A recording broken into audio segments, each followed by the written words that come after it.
What is going on, guys? Jack here, and welcome to the ForTheFans podcast. Pre-World Cup, we are going to be bringing you an extensive look at each individual World Cup group for the week leading up to the World Cup, hopefully to get you a little bit more excited for what's to come from us as we bring you our daily podcast on YouTube and iTunes. So let's get straight into this. So here we are, World Cup is upon us. It's me, Ben, my co-host Jack, better known as Work the Space to the minions of the football world, but better known to the friends and family of ForTheFans as Jack. Jack, how you doing? I'm not bad, thank you, Ben. How are you doing?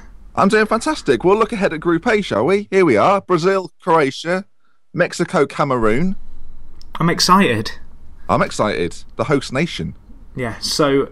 How do you feel about their chances? Well, Brazil are a funny one because they've kind of got an air of expectation about them. I think people in Brazil particularly expect them to win, and I think a lot of people are kind of saying Brazil, it's a bit of a fairy tale, it's going to happen. But you look at their team, there's a lot of pressure on them, and they're going to be relying on some key players, I think.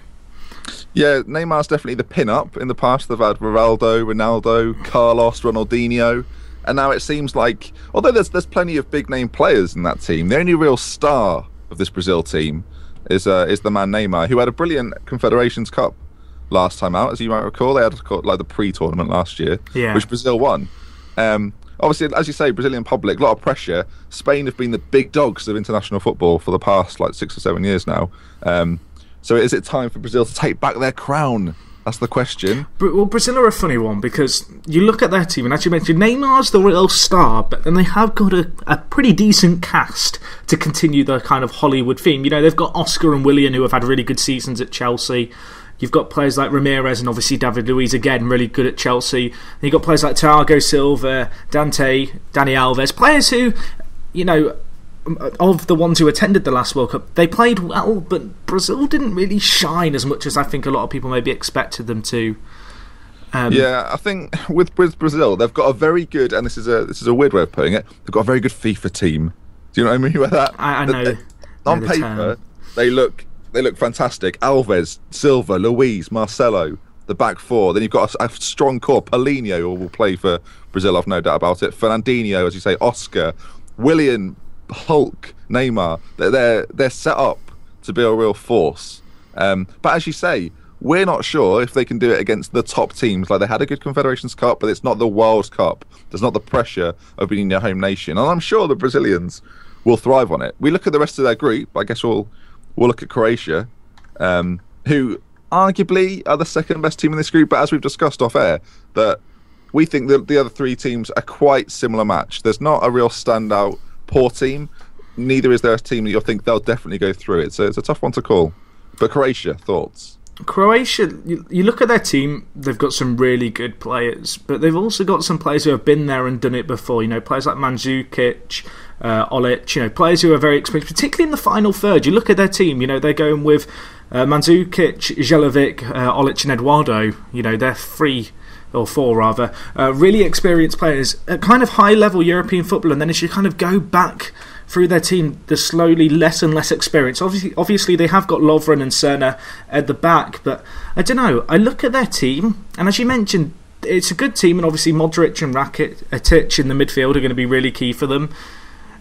I don't know, I reckon they're probably second favourites to get out their group right now, just from what I can see looking at their team. Yeah, I think each of the other three teams have got players that can potentially win a game for their team on their own. I think you look at Croatia, as we're focusing on them. Mandzukic has been in terrific form for Bayern. Modric has done well. Rakitic has had an excellent season at Seville. So they've got the players. Will they? I'm not sure they're set up for a World Cup in Brazil. Like, you look at the other teams in their group, and I'm talking about the fact they've got Cameroon and Mexico, who may prefer that kind of atmosphere of being at a Brazil World Cup. There's as much pressure on Croatia as anyone. They were kind of, for a long time, they were the dark horse of every single World Cup. You remember when they had players like David Suker, to name but one. There's players in this team that can make a difference. Will they be able to get through the group? Maybe. We're going to look at the other two teams, and I guess we'll chat about it. For me, they've got a good squad, not a squad that can win a tournament, but potentially get into the second round.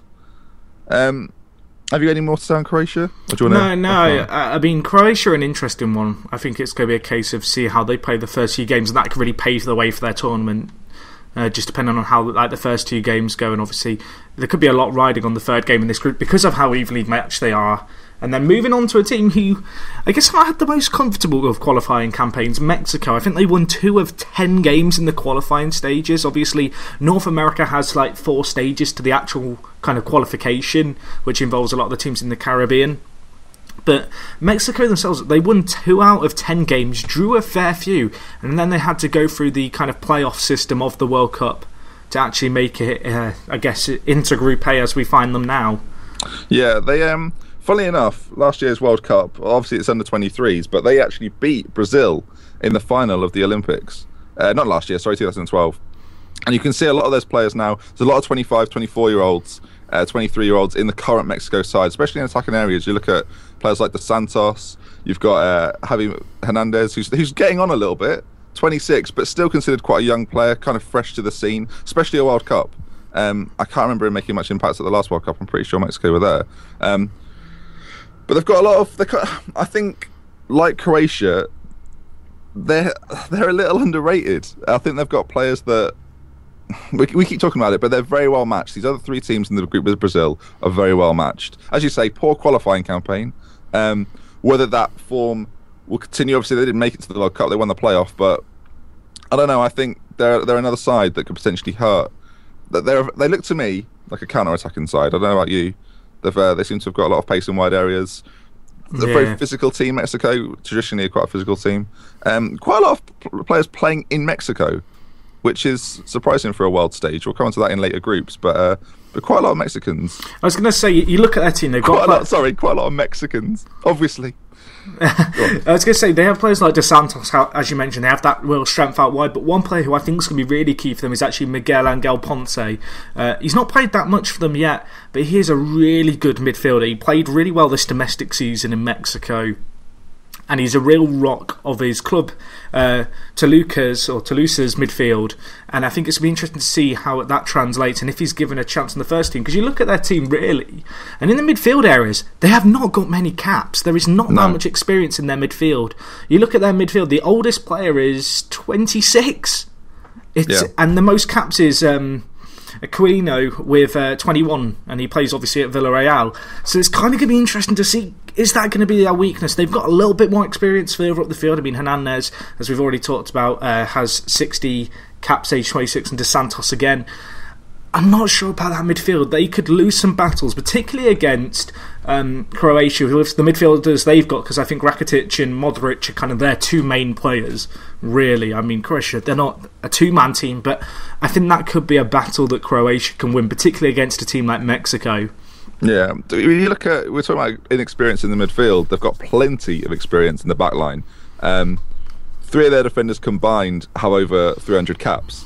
So actually, you look at it, I'm looking at their defence now, even more so than that. Nearly 500 caps in that Mexico sort of defence. There's 8 players in that Mexico defence, and they've got over 500 caps between them. That is vast experience. Yeah.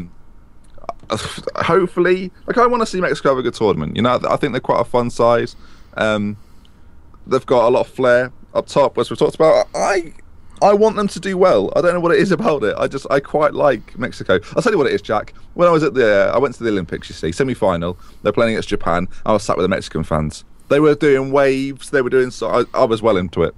Wait, you're telling me the Mexicans were doing Mexican waves? Yeah, it was the most intense Mexican wave I've ever been a part of, Jack. So it wasn't one of those half-assed Wembley Mexican waves where the England fans just get a little bit rowdy and a bit bored, is what you're telling me. It went on for about 20 minutes. Oh. By the end of it, dead on your feet. You were just up. And as you went up, you didn't do a silent, "Way!" You actually that wasn't silent. But you didn't just give it away. You give it a, "Whoa!" It was, Oh, I can feel the energy. No, honestly. Sat over here. I've never been part of a Mexican wave with Mexicans before. Let me tell you, it's an experience. And the Brazilian World Cup will be lucky to have them there. That's all I can say. Right. There's one more team to look at. I'd be the second best. I would say the second best team in Africa. Cameroon. Yeah, I'd say they're probably the least favourite to get out of this group, but with a coach called Volker Finke. You got to think, I don't know, he's German. It's a great name, whatever way you look at it. I mean, when we sit down, obviously we sit down before we do this podcast to discuss what we kind of think is we're gonna see from each team. Cameroon was kind of one where we were like, we don't really know what exactly to expect from them. They're an interesting one. You know, you don't see that many Cameroonians playing in England. I mean, you've got Eto'o, and then I think they've got Asku Akoto as well in their squad. Besides that, I don't know, an unknown package to us. Yeah, for the most part. I think we all know about Samuel Eto'o, we all know about Alex Song, and B, we know a little bit about Makoun, had a little time at Villa, as you mentioned, Asku Akoto. Aside from that, not too many familiar faces. There's players like Matip, who I'm sure people have heard of. There's a couple of defenders, Badimo, Nkulu, Cheju. I'm guessing at how you pronounce those names, I hope they're right. But they're kind of players we've heard of through, I'm going to be honest, through video games. I mean, they have got something. I mean, again, I reckon they could win the battle of the midfield because they've got Mbia and Alex Song. And both those players have had, particularly Mbia, has had an incredible season in Spain this year with Sevilla. So, I don't know. Cameroon is one where I think we'll know a lot more about them after the first game. I feel like it's weird with the African nations because you don't really see them very often playing teams outside of Africa. You don't see them come and play friendlies in Europe that we regularly see on TV, for example. And it's very much a case of you see them at World Cups and they can throw in a surprise or two come kick-off, and you know, you'll often see one or two African teams like get through their group stage. And I guess the kind of the team that paved the way for that was Senegal in 2002, and since then there's been a steady stream of African footballers making their way into Europe. And I feel as if Cameroon are a team who people are going to know the names of a lot of their players post-tournament, and I think they could maybe throw up a surprise or two to maybe even Brazil. Yeah, I'm not sure about that, but the more I look at their team, the more I think they're definitely going to go through. And I thought that looking at Croatia's team, I was looking at like Modric, Rakitic, Mandzukic, thinking, yeah, they'll definitely go through. Now I'm looking at Eto'o, Song, and their defence, while they're not heavily capped, are quite highly rated. And Nkulu, especially at Marseille, is constantly linked with big moves. And up top, they haven't just got Eto'o. Abu Bakara, quite a well-known face. Alinga will be known to Football Manager players all around the world as being the biggest prospect since George Weah, maybe. So I think they're actually quite good. We were talking about how frail the Mexico midfield look, and you look at that is not a weakness. No, in the other two teams. Yeah, actually, both Croatia and Cameroon. Yeah, I'm now terrified for Mexico. My little Mexicans are going to struggle. Is that patronising? Probably. I feel like. Arriba! Sorry, that was inappropriate. Get a bit carried away, aren't you? Sometimes it's you're just excited, aren't you, Ben? I know you are. I did a Mexican wave as I did that as well. I'm just obsessed. But no, I think looking at this group, 4 teams, I think Brazil, people are just going to, say they're through at this point, which might be a little bit dangerous. I do expect them to go through, but I do feel like it's not going to be plain sailing for them. I think there's going to be times where they really have to grind out results. Am I allowed to say I think it will be plain sailing, and I think they'll win every game 3 or 4-0? You reckon? See, yeah. I don't know. I feel like that pressure might get to them. Oh well, I'm worried for your own mental state, Jack, because I think the Brazilians are going to waltz through this group. Oh, we'll see, won't we? We will see. Yeah, we will see. So now, who are your predictions to go through? Winner, I'm going to go with Brazil, but I don't think it's going to be plain sailing. You've said all Brazil. Right. This is the crunch one. Who is going to get that prestigious second place or the place of the second round? I would love to go with my plucky Mexicans, but after looking at the squads of Croatia and Cameroon, I'm not as confident. So I'm gonna, and I'm currently still looking at the Cameroon squad, just terrified at the prospect of them shutting down the wave. So I'll say Cameroon. I think I know what you're going to say as well. Do you now? Yeah, I do. I was going to say Cameroon as well, but I don't want to be boring now. No, I'm gonna say Cameroon. I just think defensively their midfielder is a lot stronger in terms of Mbia and Alex Song being 2 players who can really win the ball. And then I look at Croatia's team, and I don't know if they've quite got that balance at their disposal. All right, well, I can't wait for that game now. Now you've bigged it up so much. I think so. Are we saying the key game in this group is going to be the Croatia-Cameroon match? I don't know. Oh, it's a tricky one. Is that going to be the crunch? I'm going to say it. People listening, get on. Whenever, I don't know when it is. I should have looked it up. But the Croatia-Cameroon match is a match worth looking at. Pencil it in your diaries. It's June the 18th at 7 o'clock GMT. Yeah, I'm pretty excited. I'm backing Cameroon. Cameroon are down as the home side as well, Jack. Ooh. So we all know that's an advantage at a World Cup. So yeah, I'm pretty excited for Group A, Ben. Have you got any closing thoughts? I hope we see Mexican waves. I hope Brazil entertain like they know how to entertain. And I think that pretty much wraps up Group A. So if you're still listening, fantastic. I hope you've enjoyed our little Group A roundup. Of course, if you've watched this on YouTube, it is available on iTunes. And if you're listening on iTunes, you can listen to it on YouTube if that's what you prefer. If you've got a laptop device, you know how it is these days. Everyone's got little devices, phones and that. You know, I'm well up on. I'm street when it comes to technology. I know all about street. I am street. So yeah, get on it. If you're not already subscribed to the YouTube, fantastic. Get on that now. If you're not already subscribed to the iTunes, get on that as well. Also, remember, follow us on Twitter at ForTheFans Show. Throughout the tournament, we'll be doing competitions, giveaways, all sorts of things. So, from me, Ben, and me, Jack, we'll see you next time. We're out.